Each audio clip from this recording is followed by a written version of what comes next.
बिस्मिल्लाहिर्रहमानिर्रहीम। अस्सलाम वालेकुम नाज़रीन, आप यूट्यूब चैनल देख रहे हैं। मैं इमरान खान हूँ। सबसे बड़ी खबर अब तक की ये है कि इमरान खान साहब की 9 मई के 8 मुकदमात में जमानत हो गई है सुप्रीम कोर्ट ऑफ पाकिस्तान से। इससे पहले इमरान खान साहब पे सैकड़ों मुकदमात थे, एक एक करके उनके मुकदमात खत्म होते चले गए। बहुत सारे खत्म हो गए, बहुत सारों में उनकी जमानत कन्फर्म हो गई, बहुत सारी सजाएं उनकी मुअत्तल हो गई। और उसके बाद अब इमरान खान साहब पे जो है वो 9 मुकदमात बाकी थे। 9 में से 8 मुकदमात फारिग हो गए हैं। अब इमरान खान साहब पे सिर्फ एक मुकदमा बाकी है, जिसकी वजह से वो अडियाला जेल में मौजूद है। वैसे मुकदमात की वजह से तो इमरान खान साहब अडियाला जेल में नहीं है।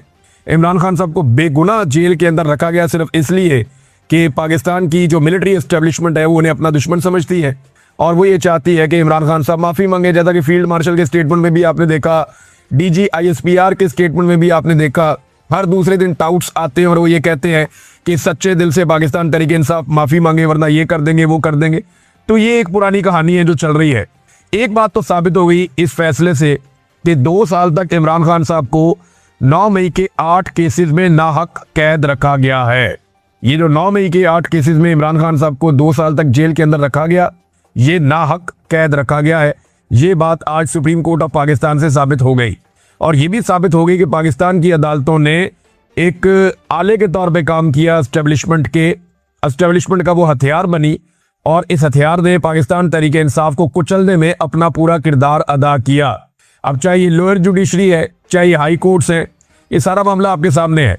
ये अदालत ने फैसला दिया क्यों? देखें, अब हर तरफ जजेस कंट्रोल कर दिए गए हैं। सुप्रीम कोर्ट ऑफ पाकिस्तान में एक कंप्रोमाइज्ड किस्म के जजेस को पहुंचाया गया है।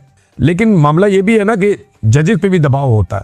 एक दिन पहले 2 मुअज़्ज़िज़ जज साहिबान ने खत भी लिखा कि जनाब गलत तरीके से अदालत चल रही है, नाइंसाफ़ी हो रही है, कानून और आइन के मुताबिक सुप्रीम कोर्ट ऑफ पाकिस्तान को चलना चाहिए। उन्होंने निशानदेही की, वकला का दबाव बढ़ता चला जा रहा है, जजेस के अंदर से दबाव बढ़ता चला जा रहा है।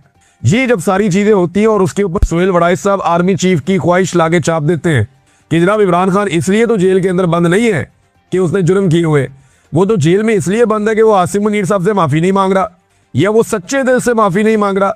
अगर वो सच्चे दिल से माफ़ी मांग ले तो मामला आगे बढ़ सकता है। तो सुहेल वड़ाइच साहब की तहरीरों पे तहरीरें आना शुरू हो जाती हैं। यूरोप के दौरे के ऊपर अभी आप सैर करें, लेकिन वहाँ पे भी ड्यूटी इतनी सख्त है कि वहाँ से वो तहरीरें लिख लिख के दे रहे थे ख्वाहिशात को जो है वो अमली जामा पहनाने के लिए।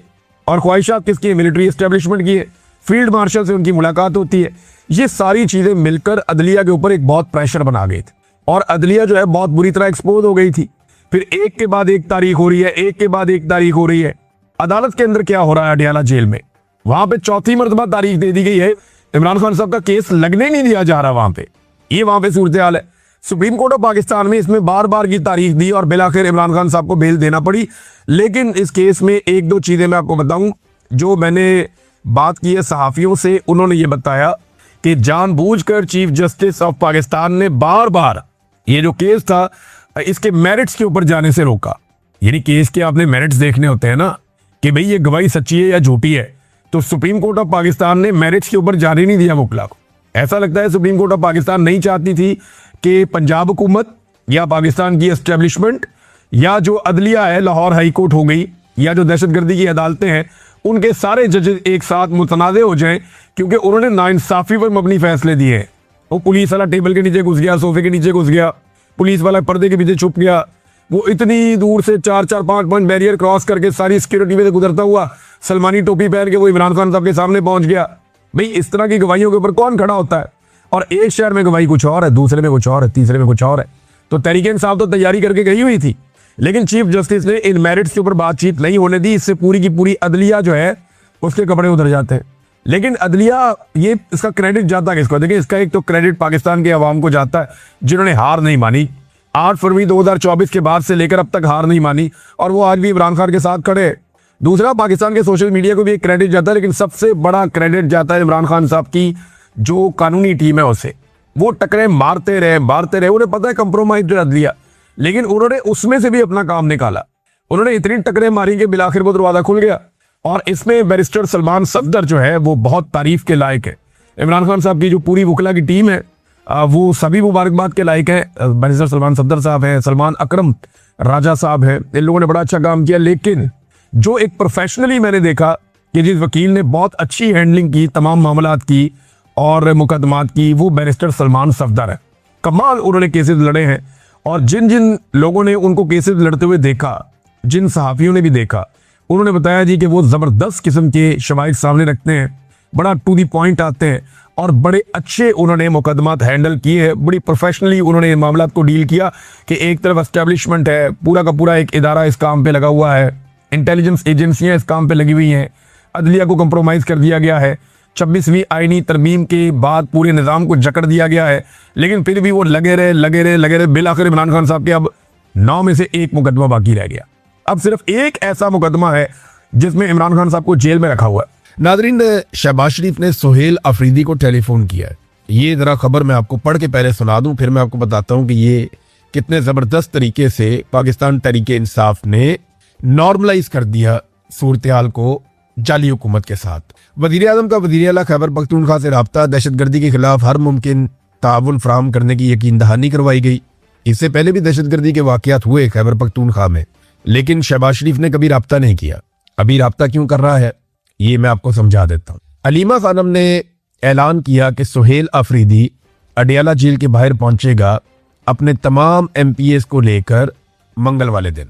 अब मंगल आने में 2 दिन बाकी रह गए हैं। अब अडियाला के बाहर सुहेल अफरीदी ने किस लिमिट तक जाना है ये भी तो चीज तय होनी है ना, क्योंकि पाकिस्तान तहरीके इंसाफ अब एक ऐसी जमात बन गई है जो अच्छे बच्चे की तरह रिएक्ट कर रही। यानी बतौर अपोजिशन उन्होंने हुकूमत के लिए किसी एक दिन भी कोई ऐसी एक्टिविटी नहीं की जिससे हुकूमत के माथे पे बल आया हो। पाकिस्तान तहरीके इंसाफ के बंदों का कत्लेआम किया गया, इन्होंने आज तक FIR तक दर्ज नहीं करवाई। इमरान खान की आंख जाया कर दी। तमाम चीजों को अब नॉर्मलाइज किया जा रहा है। यानी जाली हुकूमत को पहले तस्लीम ही नहीं किया जाता था, लेकिन लगभग अब इन्होंने 2 साल के बाद इतनी तब्दीली आ गई है कि जाली हुकूमत को तस्लीम कर लिया है। वजीर आजम या वज़रा से राब्ता पहले बड़ी मायूब बात समझी जाती थी, अब बहुत नॉर्मल है। अब तो किसी को जस्टिफिकेशन देने की भी जरूरत नहीं पड़ती कि मैंने क्यों बात की। देखें, वजीर आजम ने इससे पहले बड़े बड़े वाकयात हुए खैबर पख्तूनख्वा में दहशतगर्दी के, कभी राब्ता नहीं किया। अभी एक वाकया हुआ उसके ऊपर राब्ता किया, लेकिन अंदर की बात तो कुछ और है। पहले सुहेल अफरीदी ने बताया था कि मैंने शहबाज शरीफ से कहा कि मेरी इमरान खान से मुलाकात करवाएं, तो शहबाज शरीफ ने कहा पूछ कर बताता हूँ। अब तो सुहेल अफरीदी भी पूछ कर बताते ही नहीं है कि क्या बात हुई क्या बात नहीं हुई। बहरहाल शहबाज शरीफ से पूछ के वो बता दें कि इमरान खान साहब से उनकी मुलाकात 6 महीने से ज्यादा हो गए हैं, क्यों नहीं हो पा रही।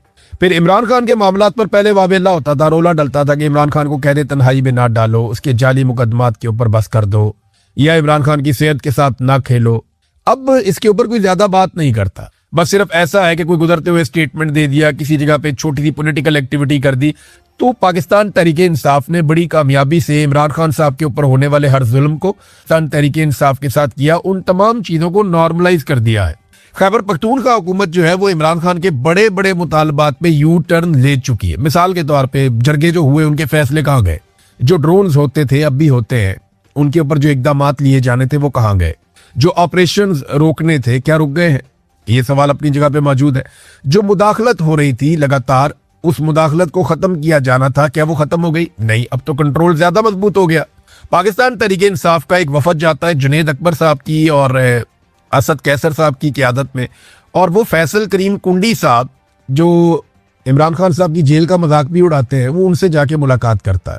देखिए, अगर सूबाई हुकूमत मिलती है और सूबे के मामलात को तय करती है या डिस्कस करती है फैसल करीम कुंडी से, जो गवर्नर है खैबर पख्तूनख्वा का, तो फिर तो बात समझ आती है। लेकिन जिन लोगों ने तहरीक चलानी है, जिन लोगों ने इमरान खान के लिए आवाज उठानी है, वो जाकर मिल रहे हैं जनाब हमारे सूबे में गंदम नहीं आ पा रही। ये तो बात वजीर आला खैबर पख्तूनख्वा ने वजीर आला पंजाब से या शहबाज शरीफ से करनी है, या गवर्नर को करनी है तो गवर्नर जाके वफाक को बताएगा, सदर को बताएगा। लेकिन मामला ये है कि ये पाकिस्तान तहरीके इंसाफ के सियासी लोगों का वफद ये जाकर मिलता है फैसल करीम कुंडी साहब से, और ये चीजें नॉर्मलाइज हो रही हैं। मैं आपको ये बता रहा हूँ कि चीजें नॉर्मलाइज हो रही हैं, और पाकिस्तान तहरीके इंसाफ को ये बता दिया गया है कि इमरान खान का सियासत में अब कोई हिस्सा नहीं है। अगर आपने अपनी सियासत बचानी है तो आप चीजों को नॉर्मलाइज करें, इन्हीं पॉलिटिकल लोगों के साथ आप गुजारा करें। वो गलत करते हैं, ठीक करते हैं, उस तरफ देखना आप छोड़ दें। आसिम मुनीर साहब ने एक खिताब भी किया है, उसमें उन्होंने मीडिया का शुक्रिया अदा किया, उन्होंने सोशल मीडिया का शुक्रिया अदा किया, तमाम पॉलिटिकल पार्टीज का उन्होंने शुक्रिया अदा किया कि सब ने इकट्ठे होकर जो भारत ने किया उसका जवाब दिया। तो देखें, आसिम मुनीर साहब ने अपने मुंह से कह दिया कि पूरा पाकिस्तान इकट्ठा था और तमाम पॉलिटिकल पार्टीज और सोशल मीडिया पे जो साइबर वॉर है उसका मुकाबला सबने मिलकर किया था। तो अब कोई भी टाउट मुंह खोलने से पहले सोच ले कि आसिम मुनीर साहब ने खुद कह दिया है कि सब ने मिलकर किया था, और ये एक हकीकत है। पाकिस्तान तहरीके इंसाफ ने भरपूर साथ दिया था पाकिस्तानी अफवाज का उस वक्त जब इंडिया के साथ पाकिस्तानी अफवाज लड़ रही थी। लेकिन तहरीक इंसाफ को सिला ये मिला पाकिस्तान के साथ पूरी ताकत से खड़े होने का कि हालांकि इतने शिकवे इतने गिले थे उनके, फिर भी वो पूरी ताकत से खड़े हुए, ये उनका बड़ापन है। लेकिन इसके बावजूद उन्हें बाद में मजीद बुरे तरीके से कुचल दिया गया, ये किया गया। पिछला वीलॉग हमने किया था विजय तलापति पे, जो जोसेफ विजय एक एक्टर और वहां पे इंडिया में सीएम बन गया तमिलनाडु में। अब उसने सीएम का जब हलफ उठाया तो उसके पास राहुल गांधी और बाकी उसके इत्तेहादी मौजूद थे। वहां पे उसने एक मरतबा फिर सेल्फी ली, जैसे वो हमेशा अपने फैंस के सामने, अपने क्राउड के सामने, अपनी पार्टी के लोगों के सामने वो सेल्फी लेता है। लेकिन इंटरेस्टिंग बात यह है कि उसने पहले ही बॉल पे छक्का मारा। जैसे ही वो हुकूमत में आया उसने हलफ उठाया, जो पहली दो चीज़ों पे उसने दस्तखत किए उनमें एक चीज़ तो ये है कि उसने तमिलनाडु के लोगों के लिए 200 यूनिट तक बिजली मुफ्त कर दी। अब आप देखें ना, एक तरफ मरियम नवाज ने, बिलावल ने, अलीम खान ने, इन सब ने वादे किए थे कि हम हुकूमत में आएंगे तो हम 300 यूनिट तक बिजली मुफ्त देंगे, और इन झूठों ने हुकूमत में आने के बाद ना सिर्फ बिजली 4 गुना महंगी कर दी, बल्कि जो बिजली मुफ्त देनी थी उसके ऊपर जो थोड़ी बहुत सब्सिडी थी वो भी खत्म कर दी। तो कितने बड़े फ्रॉडिये हैं ये सारे कारोबारी लोग हैं, इन सबके अपने अपने धंधे हैं, और ये अपने कारोबार का तहफ़्फ़ुज़ देने के लिए सियासत में आते हैं और फिर सियासत के जरिए से अपने कारोबार को बढ़ाते हैं। और वो शख्स अपना बड़ा कारोबार छोड़कर, फिल्म इंडस्ट्री में था, 200 करोड़ उसको एक फिल्म का मिल जाता था, वो छोड़कर सियासत में आ गया और आकर उसने पहला हुक्म दिया कि उसके सूबे के लोगों को 200 यूनिट तक बिजली मुफ्त दी जाएगी। इंडिया में ये पहली रियासत नहीं है जहाँ पे ये हो रहा है। इंडिया में इससे पहले भी कई रियासतें बिजली के ऊपर सब्सिडीज देती हैं, बिजली मुफ्त भी देती हैं। पंजाब के अंदर 300 यूनिट तक मुबैना तौर पे बिजली वहाँ पे फ्री है। कई और जगह पे भी वो खास रियायतें आवाम को देते हैं। अब तमिलनाडु में 200 यूनिट तक उसने बिजली मुफ्त कर दी, और इसके अलावा जो दूसरा उसने दस्तखत किया वो ये किया कि ड्रग्स के हवाले से एक स्पेशल टास्क फोर्स बनाई है। ये वहाँ पे बड़ा अहम इशू है। तो ये 2 इशूज सबसे पहले उसने दस्तखत किए और पब्लिक ने उसको बहुत सराहा भी इस मामले के ऊपर। पाकिस्तान में जो है ना वो हमारी तरजीहात ही कुछ और है। हमारे हुकूमती वुज़रा ये बता रहे हैं कि क्योंकि हुकूमत टैक्स इकट्ठा नहीं कर पा रही, कौमी खजाना खाली है, इसलिए हम पेट्रोल पे लेवियां लगा रहे हैं, या ये जो हम महंगाई बढ़ा रहे हैं या जो इजाफी टैक्सेस ले रहे हैं, चाहे पेट्रोल पे, चाहे बिजली पे, चाहे गैस पे, ये इसलिए ले रहे हैं कि टैक्सेस इकट्ठे नहीं हो रहे, कौमी खजाना खाली है। अब ये वफाकी वुज़रा खुद मानना शुरू हो गए। क्यों? ये ना इंपॉर्टेंट बात जो मैं आपको कई दिनों से समझा रहा हूँ कि पाकिस्तान में क्रेडिबिलिटी हुकूमत की बची नहीं है, इसलिए कोई भी पाकिस्तान में पैसा लगाने को, कारोबार करने को तैयार नहीं है, ना पाकिस्तान के अंदर ना पाकिस्तान के बाहर। हम एक और वीलॉग में इस पे बात करेंगे। अब तक के लिए इतना ही। अपना ख्याल रखिएगा, अपने इस चैनल का भी। अल्लाह हाफिज।